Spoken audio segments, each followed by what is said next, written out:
নমস্কাৰ সকলোকে পুনৰবাৰ স্বাগতম জনাইছোঁ আশা কৰোঁ সকলো ভালে আছে কমিশনাৰেট অফ পঞ্চায়ত এণ্ড ৰুৰেল ডেভেলপমেণ্টত নতুনকৈ ভালেখিনি ভেকেঞ্চি ওলাইছে চ' মই আজি ভিডিঅ'টোত এই এডভাৰটাইজমেণ্টৰ বিষয়ে আলোচনা কৰিম আৰু এই ভেকেঞ্চিসমূহত এপ্লাই কৰিবলৈ আপোনালোকৰ এডুকেশ্যনেল কোৱালিফিকেশ্যন কি লাগিব আৰু ইয়াৰ চিলেকশ্যন প্ৰচেছটোৰ বিষয়ে আলোচনা কৰিম চ' আপোনালোকে ভিডিঅ'টো ভালদৰে শেষলৈকে চাই যাব এই নটিছখন আহিছে কমিশনাৰেট অফ পঞ্চায়ত এণ্ড ৰুৰেল ডেভেলপমেণ্টৰ পৰা আৰু কেতিয়া প্ৰকাশ পাইছে 19/2/2026 ঠিক আছে আৰু ইয়াতে উল্লেখ কৰা হৈছে যে পঞ্চায়তত নতুনকৈ 1508টা পোষ্টৰ ভেকেঞ্চি ওলাইছে আৰু এই পোষ্টসমূহ হৈছে সম্পূৰ্ণ কণ্টেক্সুৱেল পোষ্ট আৰু এই পোষ্টসমূহ ওলাইছে PMAYG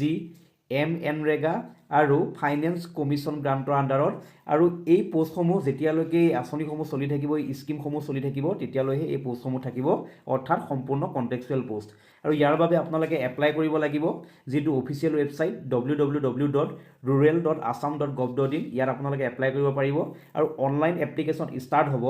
22 ফেব্ৰুৱাৰী 2026 আৰু এইটো আপোনাৰ শেষ হ'ব কেতিয়া 22/3/2026 সম্পূৰ্ণ এক মাহ আপোনালোকে সময় পাব এপ্লাই কৰিবলৈ ঠিক আছে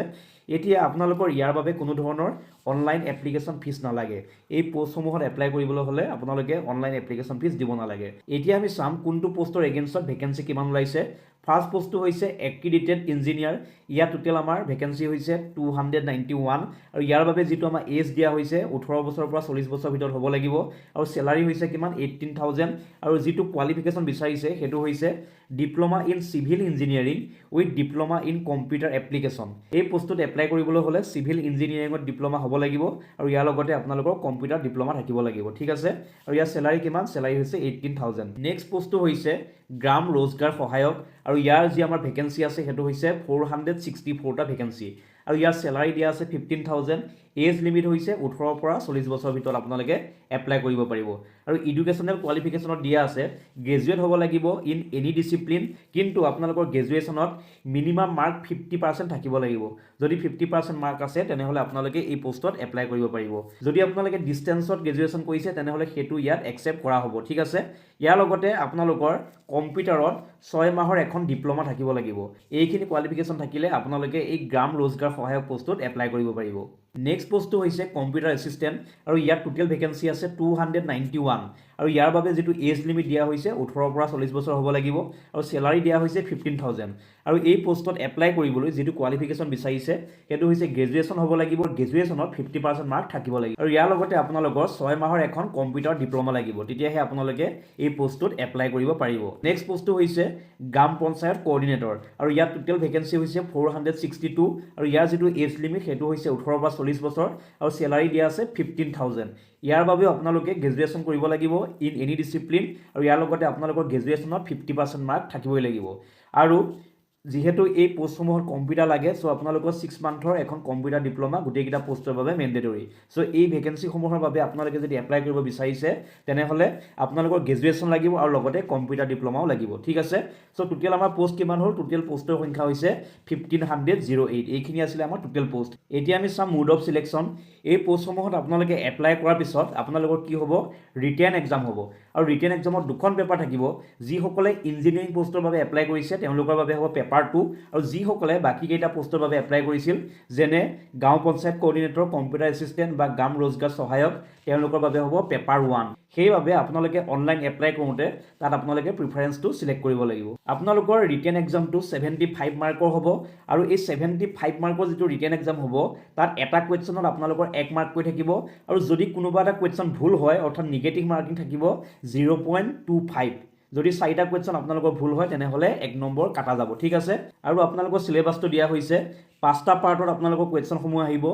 domain knowledge computer proficiency logical reasoning aptitude and comprehension history and culture of Assam and India তাৰপিছত হৈছে জেনেৰেল নলেজ এইকেইটা টপিকৰ ওপৰত আপোনালোকৰ কুৱেশ্যন আহিব টপিককেইটা কি কি domain knowledge computer proficiency logical reasoning aptitude and comprehension history and culture of Assam and India তাৰ লগতে হৈছে জেনেৰেল নলেজ এই টপিককেইটাৰ ওপৰতে আপোনালোকৰ কুৱেশ্যন আহিব আৰু টোটেল কুৱেশ্যন হৈছে 75টা প্ৰতিটো কুৱেশ্যনত 1 নম্বৰকৈ থাকিব আৰু যদি 4টা কুৱেশ্যন আপোনালোকৰ ভুল হয় তেনেহ'লে 1 নম্বৰ কাটা যাব অৰ্থাৎ অৰ্থাৎ নিগেটিভ মাৰ্কিং হৈছে কিমান 0.25 ঠিক আছে যিসকল কেণ্ডিডেটে এই ৰিটেন এক্সামটো পাছ কৰে তেওঁলোকক ভাইভালৈ মতা হ'ব আৰু ভাইভাত মাৰ্ক থাকিব 25 মাৰ্ক ঠিক আছে আপোনালোকে প্ৰথম ৰিটেন এক্সাম দিলে যিসকলে ৰিটেন এক্সাম পাছ কৰে তেওঁলোকে ভাইভা দিব লাগিব আৰু ভাইভাত টোটেল মাৰ্ক থাকিব কিমান 25 মাৰ্ক ইয়াতে আৰু এটা ভাল সুবিধা দিছে যে যিসকল কেণ্ডিডেটৰ নাম মেৰিট লিষ্টত আহিব তেওঁলোকেতো জব পাবই আৰু ইয়াৰ লগতে এখন ৱেটিং লিষ্টৰ ব্যৱস্থা কৰা হ'ব আৰু এই ৱেটিং লিষ্টখন 1 বছৰৰ বাবে ভেলিডিটি থাকিব ঠিক আছে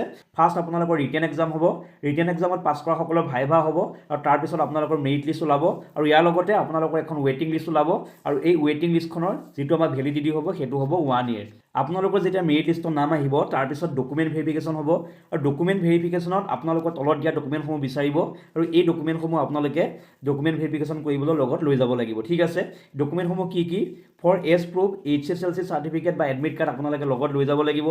ID প্ৰুফ হিচাপে পেন কাৰ্ড ভোটাৰ ID বা ড্ৰাইভিং লাইচেন্স আপোনালোকে লগত লৈ যাব লাগিব certificate of qualifying examination as per applicable case আপোনালোকে যদি ইঞ্জিনিয়াৰিঙৰ ডিপ্ল'মা আছিলে তেনেহ'লে সেইখন লৈ যাব যদি আপোনালোকে গ্ৰেজুৱেট তেনেহ'লে গ্ৰেজুৱেট চাৰ্টিফিকেট আপোনালোকে লগত লৈ যাব লাগিব ৰিচেণ্ট পাছপৰ্ট সাইজ ফটো লাগিব আপোনালোকৰ scan copy of signature of the candidate তাৰ লগতে আপোনালোকৰ কাষ্ট চাৰ্টিফিকেট লাগিব আৰু ডিজেবিলিটি চাৰ্টিফিকেটো আপোনালোকৰ প্ৰয়োজন হ'ব এই ডকুমেণ্টসমূহ আপোনালোকে ডকুমেণ্ট ভেৰিফিকেশ্যনত দেখাব লাগিব যদি আপোনালোকৰ এই ডকুমেণ্টসমূহত কিবা মিছমেচ থাকে অৰ্থাৎ আপোনালোকে যদি কিবা ফেক ডকুমেণ্ট তাত জমা কৰে তেনেহ'লে আপোনালোকক সেই চাকৰিটোৰ পৰা বহিষ্কাৰ কৰা হ'ব ঠিক আছে ইয়াতে আৰু এটা মোষ্ট ইম্পৰ্টেণ্ট পইণ্ট আপোনালোকে পোনপ্ৰথমতে কি কৰিলে ৰিটেন এক্সাম দিলে ৰিটেন এক্সাম পাছ কৰাৰ পিছত আপোনালোকৰ ভাইভা হ'ল আৰু ভাইভাৰ পিছত আপোনালোকৰ ডকুমেণ্ট ভেৰিফিকেশ্যন হ'ব এই ডকুমেণ্ট ভেৰিফিকেশ্যনত পাছ কৰাৰ পিছত আপোনালোকে যেতিয়া জবটো পাব তাৰ পিছত আপোনালোকে এখন এগ্ৰিমেণ্টত সাইন কৰিব লাগিব আৰু এই এগ্ৰিমেণ্টখন আপোনালোকৰ প্ৰথম 364 দিনৰ বাবে এটা এগ্ৰিমেণ্ট হ'ব আৰু সেই 364 ডেজ পাৰ হৈ যোৱাৰ পিছত আপোনালোকে সেই এগ্ৰিমেণ্টখন ৰিনিউ কৰিব লাগিব ঠিক আছে এইটো মোষ্ট ইম্পৰ্টেণ্ট এইটো আপোনালোকে মন কৰিব এই পোষ্টসমূহৰ বাবে আপোনালোকে এপ্লাই কিদৰে কৰিব লাগিব আপোনালোকে অনলাইন এপ্লিকেশ্যন ফিল আপ কৰিব লাগিব আৰু সেই অনলাইন এপ্লিকেশ্যন আপোনালোকে www.rural.assam.gov.in এই ৱেবছাইটত গৈ অনলাইন এপ্লিকেশ্যন ফিল আপ কৰিব লাগিব আৰু যেতিয়া আপোনালোকে অনলাইন এপ্লিকেশ্যন ফিল আপ কৰিব তেতিয়া আপোনালোকে পাছপৰ্ট সাইজৰ ফটো আপলোড কৰিব লাগিব আৰু পাছপৰ্ট সাইজৰ ফটো আপলোড কৰাৰ ক্ষেত্ৰত আপোনালোকে বিশেষভাৱে সতৰ্ক হ'ব লাগিব কিয়নো ইয়াতে কেইটামান পইণ্ট আমাৰ দিয়া হৈছে ফাৰ্ষ্ট পইণ্টটো হৈছে the photograph must be in colour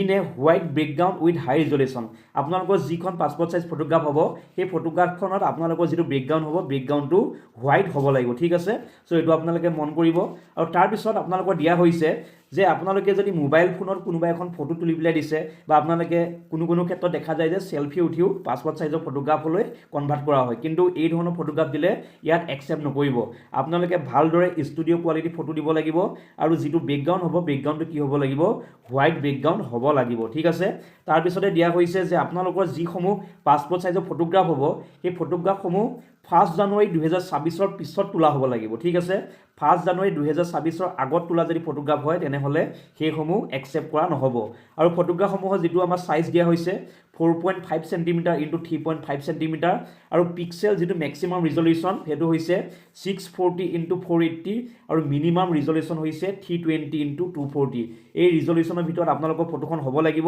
আৰু মেক্সিমাম সাইজ 100 KB ভিতৰত আপোনালোকৰ ফটোখন হ'ব লাগিব ঠিক আছে আৰু আপোনালোকে যেতিয়া ফটোখন উঠিব তেতিয়া আপোনালোকে মন কৰিব যে 50% এৰিয়া আপোনালোকৰ মুখখনে কভাৰ কৰে আৰু ফটোখন যেতিয়া আপোনালোকে উঠিব পাৰিলে যদি চশমা পিন্ধি থাকে চশমাটো আপোনালোকে খুলি ল'ব কাৰণ চশমাত যদি আপোনালোকৰ লাইটৰ পোহৰ পৰি থাকে তেনেহ'লে সেইখন ফটো একচেপ্ট কৰা নহয় অৰ্থাৎ ৰিজেক্ট কৰা হ'ব ঠিক আছে এইখিনি আপোনালোকক খুব মন কৰিবলগীয়া কথা নেক্সট হৈছে সিগনেচাৰ আপোনালোকে অনলাইন ফৰ্ম ফিল আপ কৰোঁতে তাত সিগনেচাৰ আপলোড কৰিব লাগিব আৰু এই সিগনেচাৰটো আপোনালোকে হোৱাইট পেপাৰ এখনত ব্লেক কালাৰ বা ডাৰ্ক ব্লু কালাৰৰ পেন দি সিগনেচাৰটো কৰি ল'ব লাগিব ঠিক আছে আৰু সেই সিগনেচাৰটো কৰি লোৱাৰ পিছত আপোনালোকে স্কেন কৰি ল'ব আৰু JPG ফৰ্মত আপলোড কৰিব লাগিব আৰু এই সিগনেচাৰৰ বাবে যিটো মেক্সিমাম ৰিজলিউশ্যন বিচাৰিছে সেইটো হৈছে 800 to 300 আৰু মিনিমাম হৈছে কিমান 400 to 150 ইয়াৰ ভিতৰত আপোনালোকে ৰিজলিউশ্যনটো ৰাখিব লাগিব আপোনালোকৰ সিগনেচাৰৰ ফটোখন 3.5 সেন্টিমিটাৰ ওয়াইড আৰু 2.5 সেন্টিমিটাৰ হাইটৰ ভিতৰত হ'ব লাগিব আৰু মেক্সিমাম ফাইল সাইজ কিমান দিয়া আছে 100 KB অৰ্থাৎ 100 KB ভিতৰত আপোনালোকে সিগনেচাৰটো আপলোড কৰিব লাগিব ঠিক আছে ইয়াৰ লগতে আপোনালোকে যেতিয়া অনলাইন ফৰ্ম ফিল আপ কৰিব